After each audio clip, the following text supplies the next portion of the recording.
I say this as a Holocaust survivor, that the genocide in Gaza is not happening in my name and in our name. The way that the Israeli government is using the memory of the Holocaust in order to justify what they are doing to the Gazans is a complete insult to the memory of the Holocaust. It's an outrage. When I saw the Israeli ambassador to the United Nations putting on a yellow star, it was stomach-turning. Somebody who had to wear a yellow star, like myself and my entire family, I'm insulted by that. What distinguishes the Jewish Holocaust is its industrial scale and industrial methods being applied. And what has been happening to Gaza is similar in that the scale of the bombing and the indiscriminate nature of the bombing, the complete lack of care about children and women being the majority of the victims,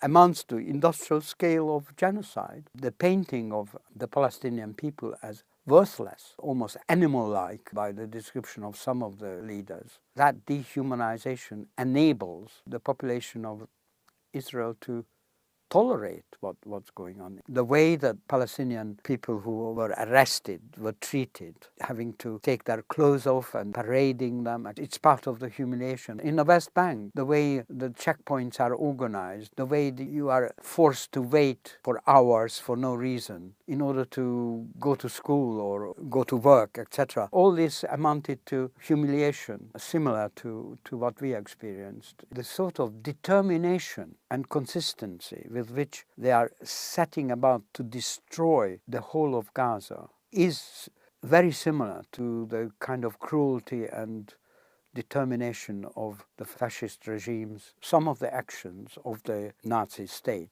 in dehumanizing and completely cruel large-scale killings, etc. If it is repeated, I don't see why you couldn't make the parallel. It can only be helpful in understanding what's going on to make the parallel. I don't think there should be any taboo against that. I think I particularly find painful to see the children, because I remember after the war, we played in the ruins like they do now, but particularly of their losses, to suddenly lose parents and siblings and so on.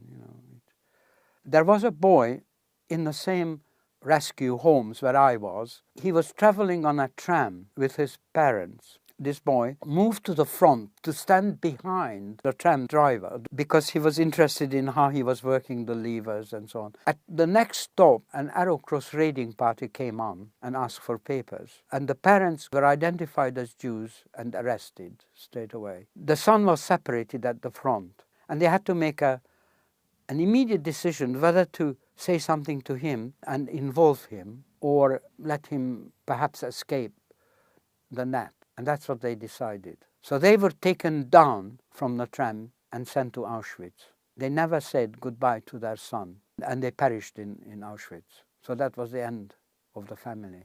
Now, can you imagine the psychological state of that boy who suddenly found himself on his own in this way, not saying goodbye to his parents? And I think this kind of thing, this separation, and the sense of complete inability to intervene or in any way exert any kind of positive influence on events, this kind of separation and destruction of families in this manner is again something that repeats in Gaza now, I think.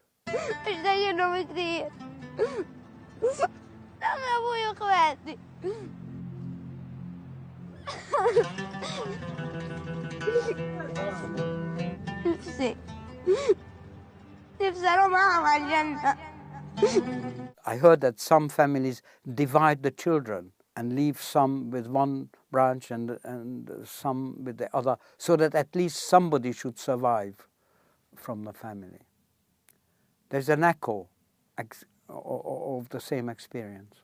What happened to the Jewish people, the gas chambers and the industrial scale of extermination, and also the sort of invisible aspects, the incredible emotional pain caused, is so horrendous taken together that it seems to me inconceivable that it should be repeated anywhere in the world. That is why we say not in our name and never again. And this is why I was so totally shocked, particularly by those who I know have gone through the same themselves, repeating it on another people.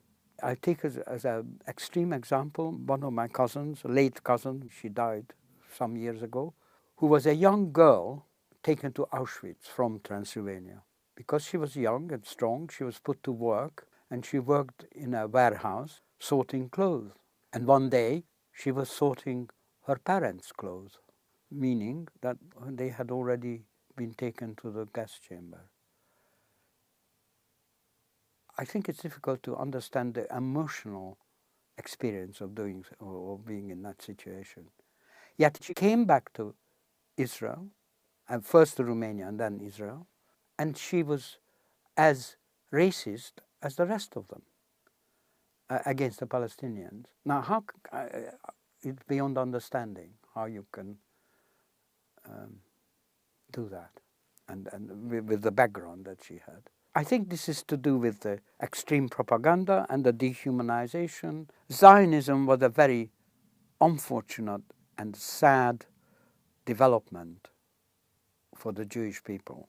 It broke a much longer tradition of always being on the side of the oppressed, not the oppressor, and the charitable nature of the Judaism and the humanity that they advocate, into a kind of exceptionalism and nationalism. Everything is the Jews, not a single piece for other people, only for us. And in practical terms, impossible project of taking over another people's country, which led to all the troubles that followed. Also, I agree with my cousin, late cousin, a very bright guy, who said, well, if we claim that there is a people who tend to be the victims of other people's discrimination, etc., then the last thing you want to do is to collect them up into one place as a target. And I think he was right, and I think current events prove it. Zionism started to proclaim that the only safe place for Jews is in Israel, and what we are seeing today is the worst, the most dangerous place for Jews is Israel. Quite a number of my family from Romania ended up in Israel. So when I visited them, that was my first brush with Zionism, I was completely shocked how, despite their experiences during the Holocaust, they were racist, basically, against the Palestinians, and couldn't understand it. And I can't understand it to this day fully, how that could happen. But they were. There's no denying it.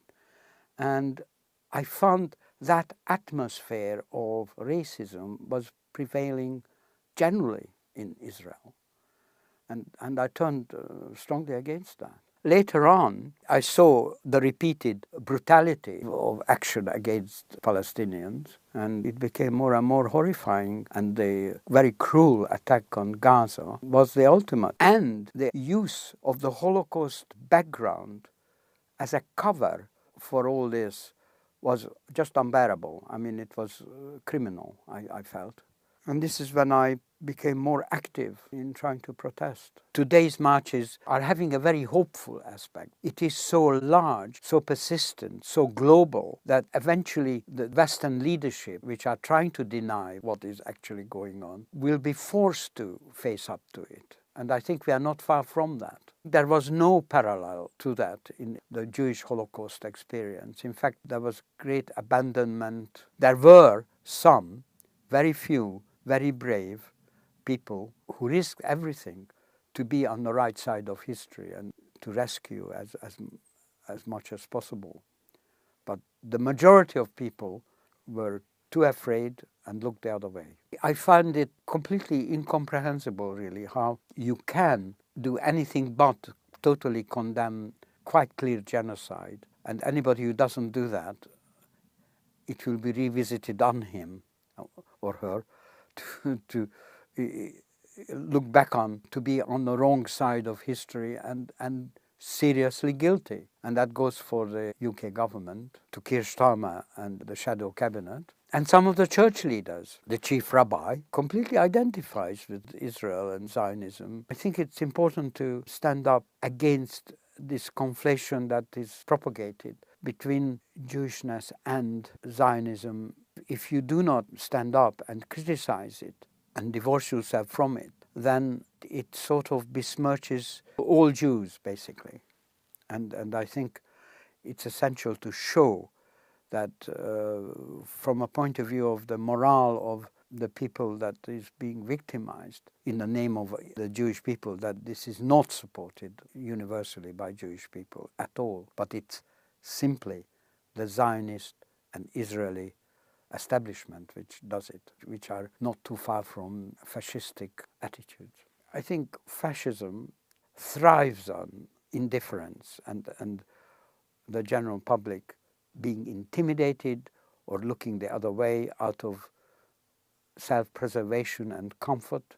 And it's essential that is not practiced, that a certain degree of risk even taken, and always making a stand against injustice. The time will come when history will judge these events. If you are just indifferent, if you do not take a stand, you acquire a degree of guilt without any doubt. And it's important that when that judgment comes, you are found to be on the right side of history, that you had not been, for sake of comfort and advancement or whatever, you had not been inactive. You have to assert yourself against the evils around you. Knowing how the mass media ignores the most important events, it makes it incredibly important to have forums like Double Down News to bring a much more balanced picture to the public. Join the future of journalism, join Double Down News on Patreon.